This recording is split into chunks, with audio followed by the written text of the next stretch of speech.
দেখো বন্ধুরা, তোমাদের সাথে আজকে নতুন একটা জিনিস নিয়ে এসেছি। নিত্য নতুন বলতে তেমন কিছুই নয়, যারা গাছ নিয়ে চর্চা করেন তারা অবশ্যই জানবেন এগুলো কি বা এগুলো কিসের বীজ।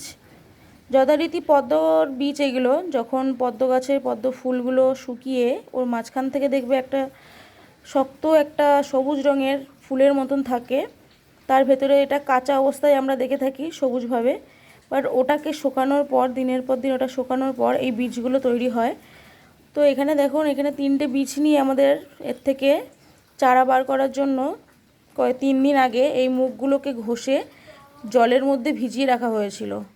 তারপরে দেখো কি সুন্দর পদ্মের নতুন নতুন আবার বীজ বেরিয়েছে, চারা বেরিয়েছে, চারা গাছ বেরিয়েছে। তো যথারীতি তোমরা যদি কেউ পদ্ম গাছ কোথাও না পেয়ে থাকো বা যদি এরকম বীজও পেয়ে থাকো, তোমরা এইভাবে বাড়িতে তৈরি করতে পারো। এই যে দেখো আমার কত সুন্দর পদ্ম গাছ হয়েছে। মিনিমাম আমি এই পদ্মর গাছ থেকে আমি অনেক গেল বছর আমি নিয়ে এসে লাগিয়েছিলাম। তো আমি বীজ দিয়ে লাগাইনি, আমি ওর গোড়া তুলে নিয়ে এসেছিলাম পাক থেকে, পাক মাটি থেকে। তো আমার এখানেই ওই বীজ হয়েছিল, সেখান থেকেই আমি ওটা আবার নতুন করে তৈরি করার জন্য দেখছিলাম। তো দেখো কত সুন্দর আমার গাছটা।